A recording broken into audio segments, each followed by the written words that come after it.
Hi అండి, అందరికీ నమస్కారం. Welcome to Dhanya recipes. ఈ రోజు మన కిచెన్ లో healthy and tasty energy drink రెసిపీని అయితే చూపించబోతున్నాను. ఎదిగే పిల్లల కోసము, అలాగే పాలిచ్చే తల్లుల కోసము, అలాగే డైట్ లో ఉన్న వాళ్ళ కోసం కూడా ఈ డ్రింక్ చాలా బాగా ఉపయోగపడుతుంది అనమాట. అలా కాకుండా ఇంట్లో ప్రతి ఒక్కరు కూడా బ్రేక్ఫాస్ట్ బదులు ఈ గ్లాసు ఈ డ్రింక్ తాగితే సరిపోతుంది అనమాట. బ్రేక్ఫాస్ట్ తో సమానంగా ఉండే ఎనర్జీ అయితే వస్తుంది. చాలా సింపుల్ అండ్ ఈజీ రెసిపీ అనమాట. ఇది రాగి తోటి చేసే రాగి డ్రై ఫ్రూట్స్ స్మూతీని అయితే చూపించబోతున్నాను. చాలా సింపుల్ గా ఈజీగా ప్రిపేర్ చేసుకోవచ్చు అనమాట. ఇంకెందుకు ఆలస్యమో ఆ ప్రాసెస్ ఏంటో చూసేద్దాం పదండి. ముందుగా 1 కప్పు రాగి పిండి అయితే తీసుకున్నాను. 8 బాదం తీసుకున్నాను, 8 కాజు తీసుకున్నాను, 2 వాల్నట్స్, 4 డేట్స్ తీసుకున్నాను. బాదము కాజు నేను ముందుగానే పెట్టేసుకున్నాను అనమాట.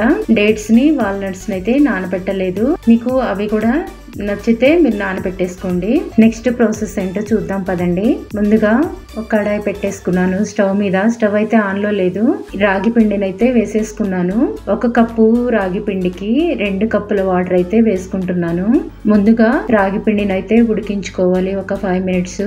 అందువల్ల 2 కప్పుల వాటర్ అయితే వేసేసుకున్నాను. వేసేసుకుని ఇదంతా కూడా లంప్స్ లేకుండా కలిపేసుకోవాలి. ముందుగా కలిపేసుకున్న తర్వాత అప్పుడు స్టవ్ ఆన్ చేసుకోవాలి. ఈ రాగి పిండి అనేది నేను ఇంట్లోనే ప్రిపేర్ చేసుకున్నాను. రాగులు తీసుకొచ్చి శుభ్రంగా క్లీన్ చేసుకొని కడిగి ఆరబెట్టేసుకొని ఆ తర్వాత లైట్ గా డ్రై రోస్ట్ చేసుకున్నాను. డ్రై రోస్ట్ చేసుకున్న తర్వాత అప్పుడు పిండిని మరాడించుకున్నాను. కొంచెము ఎక్కువ ప్రాసెస్ అవుతుంది కానీ చాలా బాగుంటుంది అనమాట. ఇలా చేసుకుంటే పురుగు కూడా పట్టదనమాట. ఎక్కువ రోజులు కూడా నిల్వ ఉంటుంది. అలా కాకుండా కొంచెం ఓపిక ఉంటే రాగుల్ని మనము మొలకలు కట్టించి కూడా చేసుకున్నా గానీ అది కూడా చాలా హెల్దీ అన్నమాట. ఇది నేను రెగ్యులర్ గా ఇలానే వాడతాను. ఆ పిండితోనే మీకు చూపిస్తున్నాను. ఇలా లంప్స్ లేకుండా పిండి అంతా వాటర్ లో కలిసిపోయే విధంగా కలుపుకోవాలి. ఇప్పుడు కలుపుకున్న తర్వాత స్టవ్ ఆన్ చేసుకుందాము. స్టవ్ ని లో ఫ్లేమ్ లోనే పెట్టుకొని ఇలా కలుపుతూ రాగి పిండి అంతా దగ్గర పడేంత వరకు ఉడికించుకోవాలి. ఈ రాగి పిండి ఈ వాటర్ అంతా కూడా ఇంకిపోవడానికి ఒక 10 మినిట్స్ అయితే పడుతుంది అనమాట. లో ఫ్లేమ్ లోనే ఇలా మనము బాయిల్ చేసుకోవడం వల్ల చాలా హెల్దీ అనమాట. చూసారు కదా, అంతా కూడా దగ్గర పడిపోయింది బాగా. మీడియం ఫ్లేమ్ లో గానీ హైలో గానీ పెట్టొద్దు అస్సలకి. ఇలా దగ్గర పడిపోయింది. డ్రై ఫ్రూట్స్ ని కూడా దీంట్లో వేసేసుకుంటున్నాను. డ్రై ఫ్రూట్స్ వేసుకున్న తర్వాత 1 నిమిషం పాటు ఇలా స్టవ్ మీదనే ఉంచేసి 1 నిమిషం పాటు ఉడికించుకుంటే సరిపోతుంది. ఆ తర్వాత స్టవ్ ఆఫ్ చేసేసుకుని చల్లారి పెట్టుకుని గ్రైండ్ చేసుకోవాలన్నమాట. రాగి పిండిలో గానీ డ్రై ఫ్రూట్స్ లో గానీ ఎన్నో హెల్త్ బెనిఫిట్స్ ఉన్నాయి. అవి అందరికీ తెలుసు కదా, నేనైతే చెప్పట్లేదులేండి.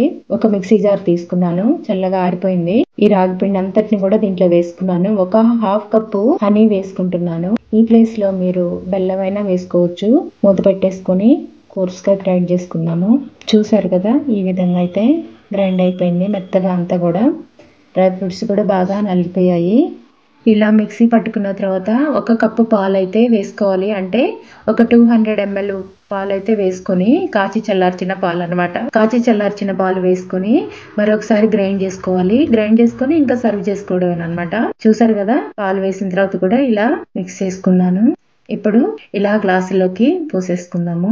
ఇలాంటి గ్లాసెస్ నాకు ఒక 4 గ్లాసెస్ అయితే అయింది నేను తీసుకున్న క్వాంటిటీకి. చాలా సింపుల్ కదా. ఉదయాన్నే బ్రేక్ఫాస్ట్ వద్దనుకునే వాళ్ళు ఈ విధంగా ఒక గ్లాస్ తాగి చూడండి. మంచి ఎనర్జీ అయితే వస్తుంది అనమాట. బ్రేక్ఫాస్ట్ తిన్నా అంత ఎనర్జీ కూడా ఉంటుంది. తప్పకుండా ట్రై చేయండి. నేను గార్నిష్ కోసమని బాదము కాజు వేసుకుంటున్నాను.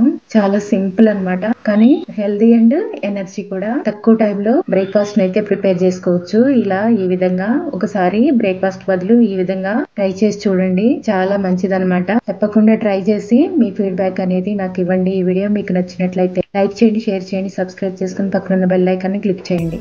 Thanks for watching.